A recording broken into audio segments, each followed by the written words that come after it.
My name is Svante Norr. I'm a board member of OA, Örebro, and the national organization as well. And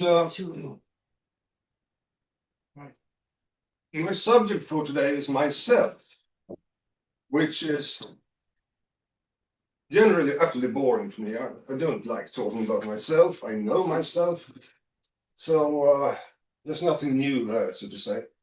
But I will talk about my professional life, and maybe there can be a nugget or two of interest.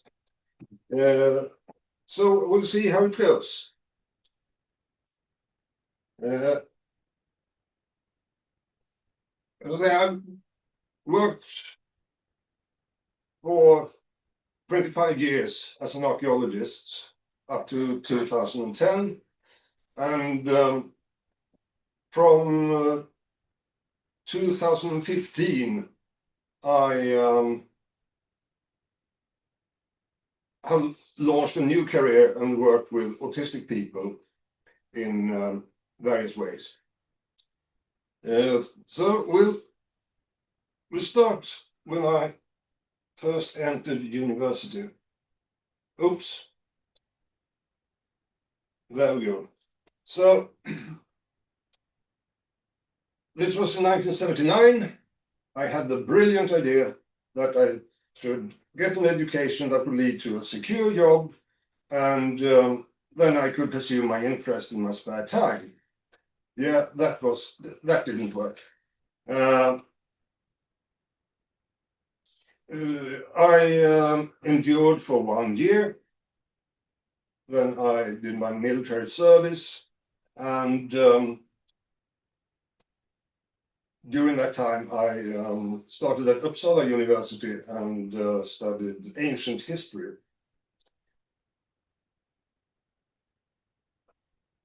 So I went from this terrible building in Stockholm to this one in Uppsala, the Gustavianum, built in the 1630s.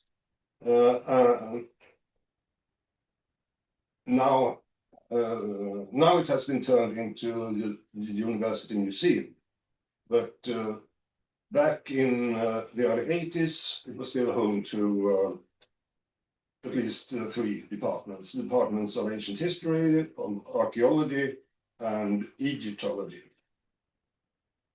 So it was quite a nice environment to be in.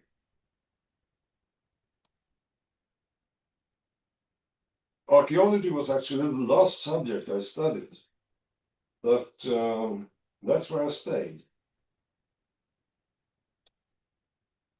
And I think archaeology in many ways is a good place to be for an autistic academic. I think the academy in general can be a good place because of our ability to focus and delve deep into problems and subjects. You can specialize in a vast number of ways in archaeology. You can specialize in different chronological periods: Stone Age, Bronze Age, Iron Age, Viking Age. And you can specialize in different types of ancient monuments or finds, like burials. You can specialize in burials from the Stone Age or Viking Age, if you want. Maybe you're interested in a more hands-on approach. So why not experimental archaeology, where you try to replicate ancient techniques, like knapping flint. It's become something of an industry. And this little dagger that you see in the right down corner can be purchased for £375. It's a replica of an ancient type of dagger made with exactly the same techniques. It's quite astonishing what they can produce. Maybe you're interested in prehistoric art. You could specialize in rock carvings, for example. Maybe you're into linguistics. Then we have the runestones.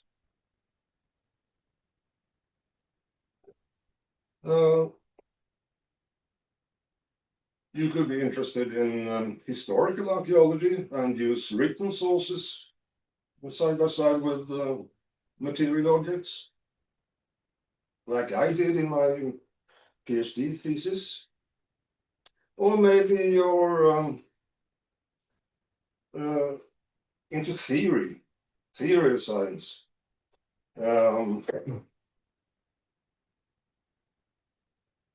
I tried that for a couple of years, but I got bored with it, to be honest.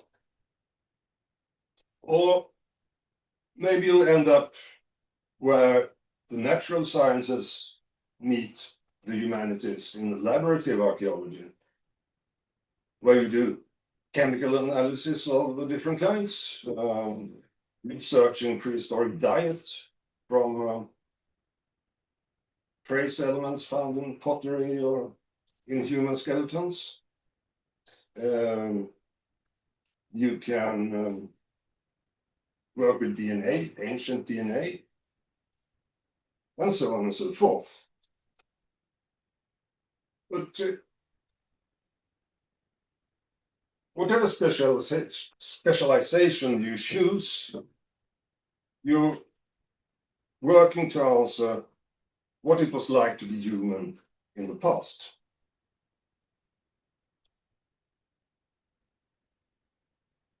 Archaeology is very much about creating order out of chaos. And we autists like a bit of order, don't we?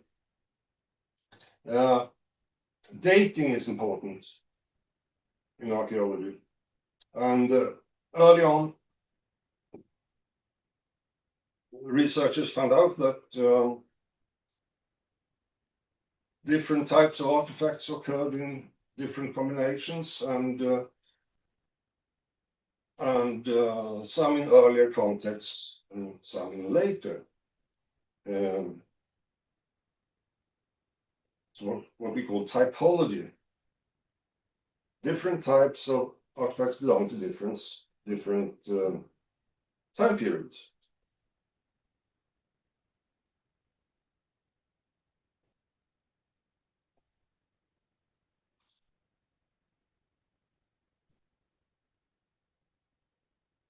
And this is typical find with different kinds of artifacts. We have axe heads, we have spear heads, some pins, and some probably wristbands. And when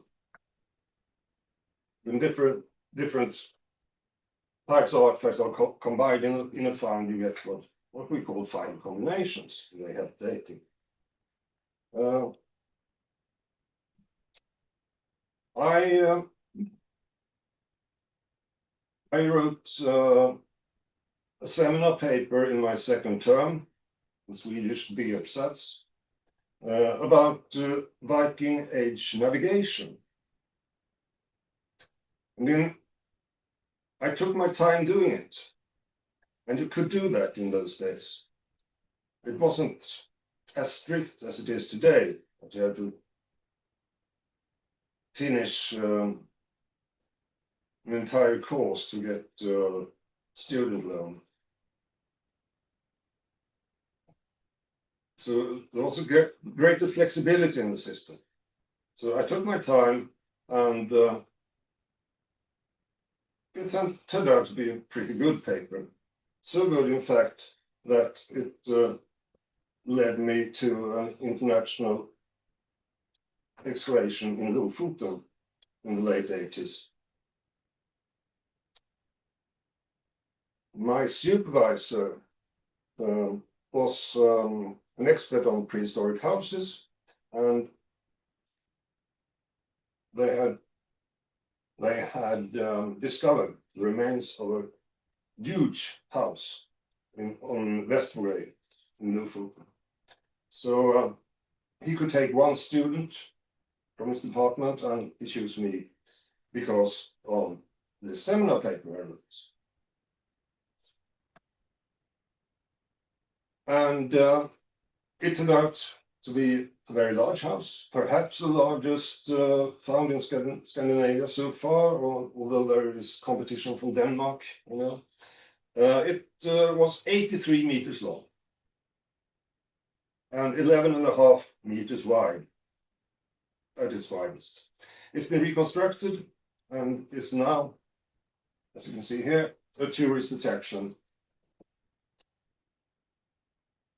The reconstruction is situated about 100 meters from the original site.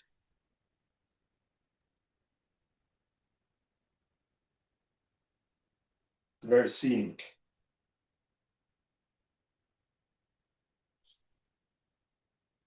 For my bachelor paper, I turned to something entirely different. Bronze Age axes. A really nerdy paper. It was a type of axe from the early Bronze Age, which is called a flanged axe. They had some flanges at the side, and I could show that these flanged axes, who were considered to be only from period 1 of the Bronze Age, actually existed in Eastern Middle Sweden also during period 2. Can you imagine the discovery? The impact it had on the scientific community. So that was nerdy beyond belief.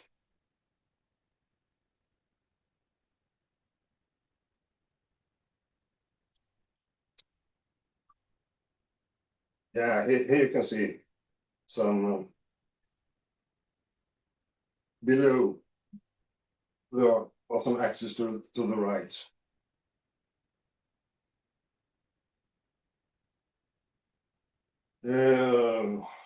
Yeah.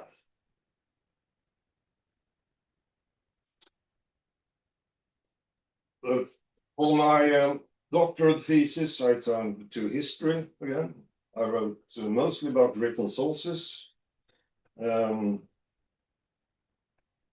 tried to say something wise about early Scandinavian kingship. The only material object that's in the book is one runestone in the last chapter, which I found slightly funny.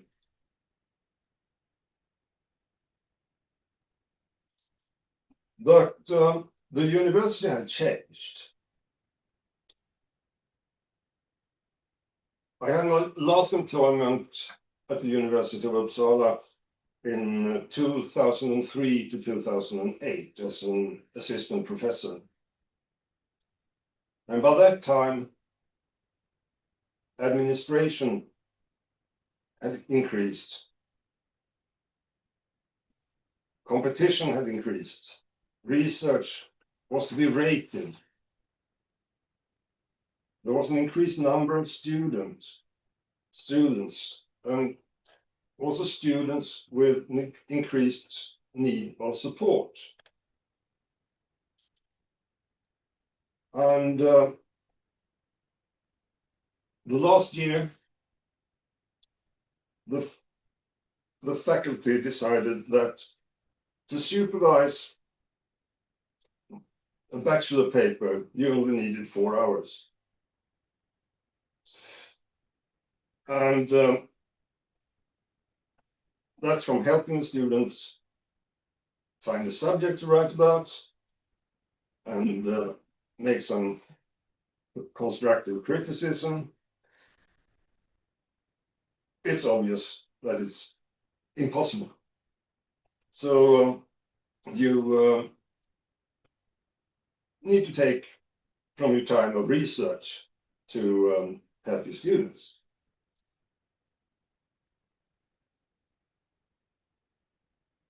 And all this suited me worse and worse. You know?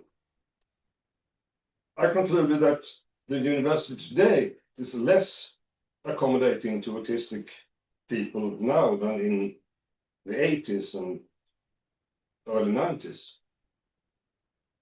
And this in spite of the support they have for students with some diagnosis. But I didn't only spend my time at the university, but half the time I was also a field archaeologist. And field archaeology is about creating order out of physical chaos. This is a picture from the last big dig I led back in 2002, 2003. And it seems quite chaotic. But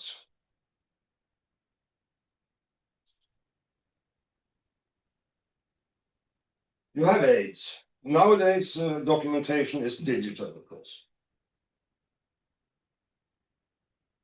So here's a digital plan of the area we just saw. And we code the features in different colors to distinguish them from each other. The orange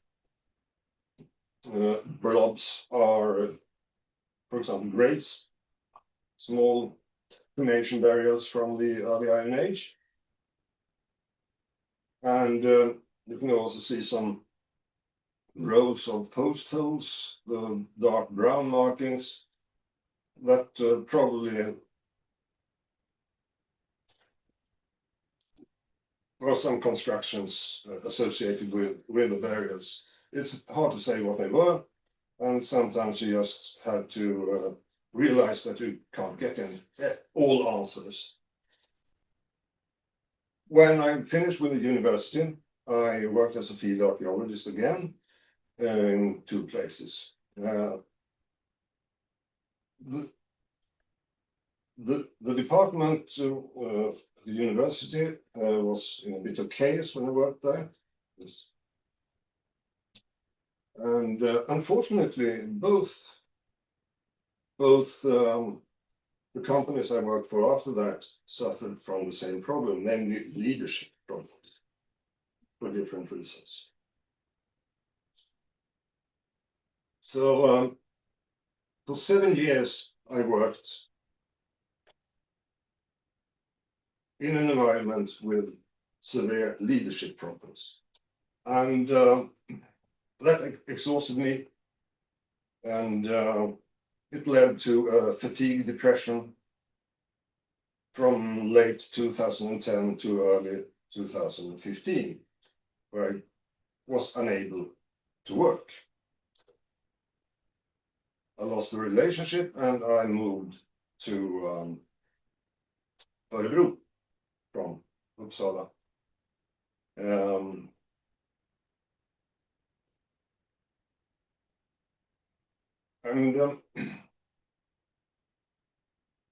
The positive aspects of my autism in my work as an archaeologist is, of course, my ability to focus, but my weak points is my weak points are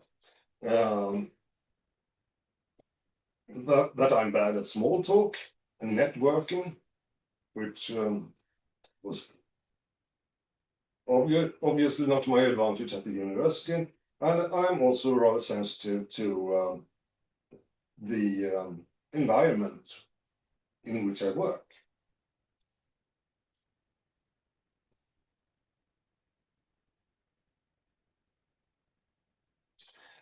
And by the way, it was during this fatigue depression that I finally got my diagnosis as an autistic person.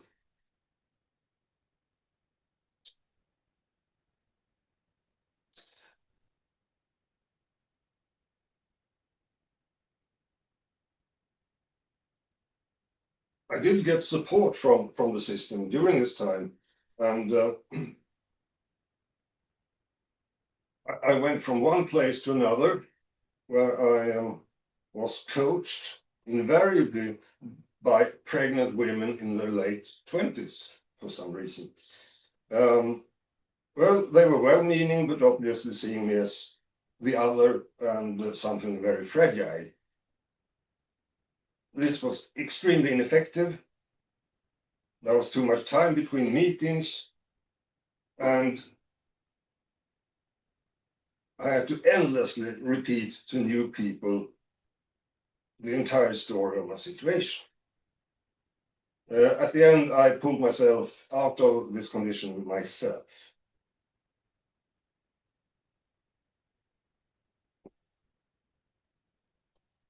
Oh, never mind. I was lucky enough to get a job at a project led by organized autistics here in Örebro in early 2015. It had started just half a year earlier, and I worked in that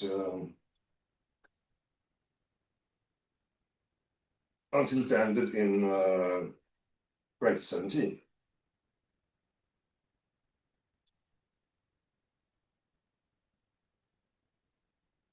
Then I was interested in and this was a coaching project. We worked with high functioning autistics, and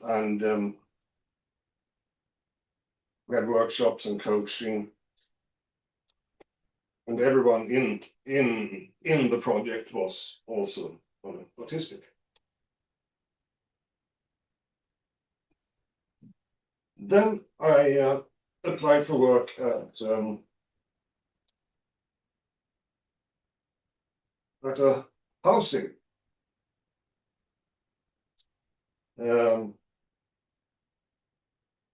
under the Act of Support and Service for Persons with Certain Functional Impairments, or in Swedish, LSS. This was the foundation, Linden, founded in the 90s by our CEO here, Susanne.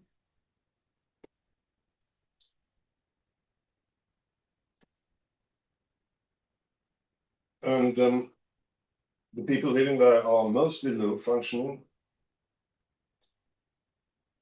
up to,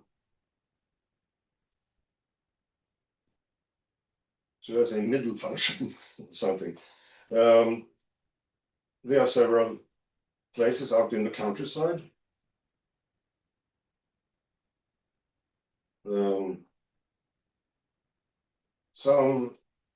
Some people do daily work-life activities, like cleaning vehicles, cutting grass, but they're also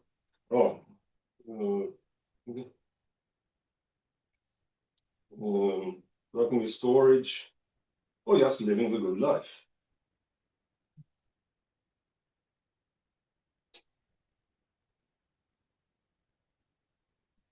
I went a bit too far there, but this was a great challenge to me, right?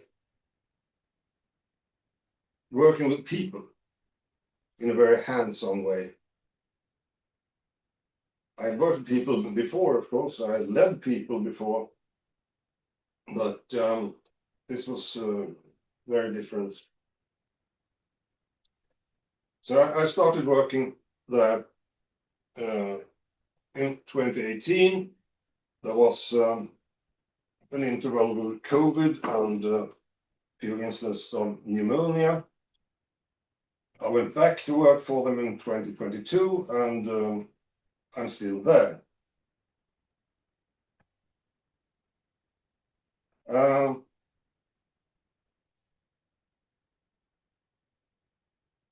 The first person I worked with was pretty high functioning, a bit, he was almost 30 when I started, and mentally was a bit like someone in his early teens.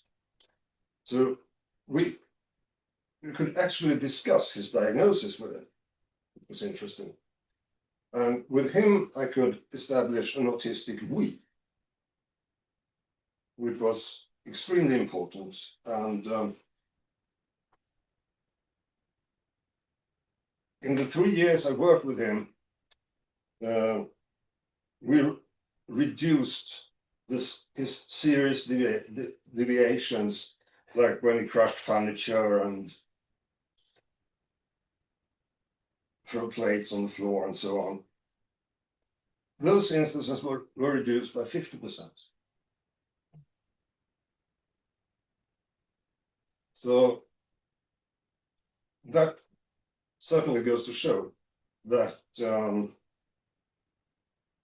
when you become we with your client, you have an enormous advantage. The people I could talk to him about how I functioned when I was young, and so on. They often ask me questions. And, how did you do with girls when, when you were a teenager? I didn't do well. I was too shy. And so on and so forth. The people I work with now are low functioning. One doesn't have spoken language and is maybe on a level of 1.5, 2 years old mentally. So that's an entire different thing. You have to think about, how did I work as a child? What did I do and so on.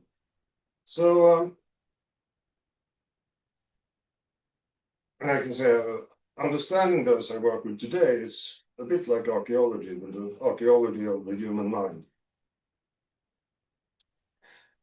Right, so I think I'll end there. This was a bit rambling, but I only wrote this yesterday, so I can polish it up. So thank you for listening.